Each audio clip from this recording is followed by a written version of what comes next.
This is Eye on Macedonia. Hello and welcome, everyone. I'm Jim Clancy, and we're coming to you live from Skopje, the capital, right now. Behind me, you can see the Vardar River and the stone bridge. A beautiful scene here tonight. The weather has been absolutely wonderful this day. I want to pause for a minute and take a closer look at the capital of Macedonia.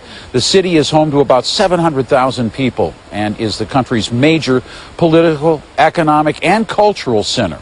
People have been living here for at least, get this, 6,000 years. It's situated on the banks of the River Vardar, here right behind us. It's remained a major trade route for the last 2,500 years. From Roman to Byzantine and then Ottoman to Yugoslav, the occupants of this city have seen it all, and they've seen how it has affected their culture and their architecture. All right, as we look at all of this, what has been happening in Macedonia today, we've got the various scenes that have played out. If we look back to 1963, that's when a devastating earthquake destroyed much of the regal old city. And there's something that you can see as well. The remains of a clock at the railway station show that it was stuck at 5:17. Now that's the exact time the earthquake struck. It was only last month that Macedonia celebrated some 20 years of independence from the former Yugoslavia. The independent state is leaving its mark on the world stage today. Felicia Taylor introduces us to Macedonian-born, Oscar-nominated film director Milcho Manchevski. Milcho Manchevski has lived in New York City for 25 years. He says the sights and sounds inspire him to create. It's sort of the obvious things. It's the energy. It's the social space. There's so much social space. You can be anyone you want to be and people leave you alone.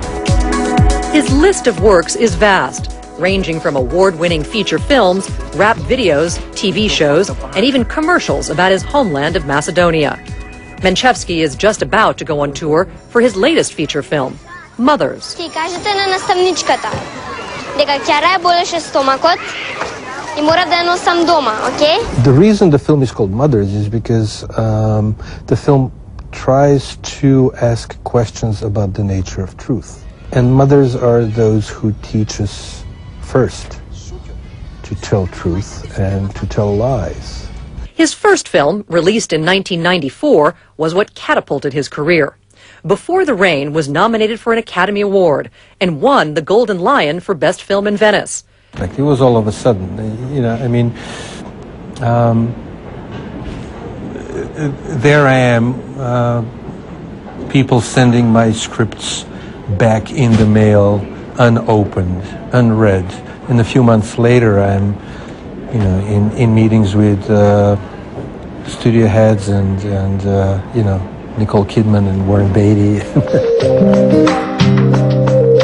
Manchevski was born in Skopje, Macedonia, and started writing when he was a young boy, winning awards as early as age 12. But it was the United States where Manchevski was able to realize his possibilities, which is where he came as a teenager to study film and begin his career. You know, there's something about that promise of reinventing yourself, which I guess all the immigrants who ever came to the U.S. were probably thinking of. It's like, okay, and now for something completely different. And starting over and just trying to reimagine things. Manchevski starts over every time he sits down to write a new script or peer through the camera lens as a director. Driver, with the right hand, reach the window and open the door. And when it came to an episode of The Wire, a gritty series confronting drugs and gang warfare on HBO, he took on the project as a hired gun. When a chance to direct a rap video came his way, he embraced it, featuring a little-known band at the time called Arrested Development. They're all about community, and there's something softer and heartfelt about what they do, and I could really relate to it. So we went down to Atlanta and shot it around Atlanta. But it's Manchevski's homeland of Macedonia that remains the primary location for all of his films.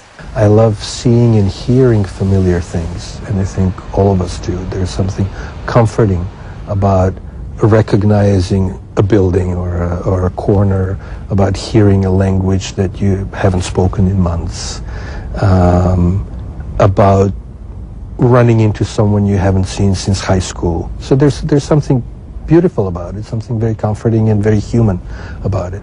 A man who offers us his own beautiful vision of his homeland.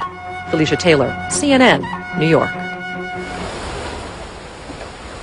Fascinating look at a fascinating man.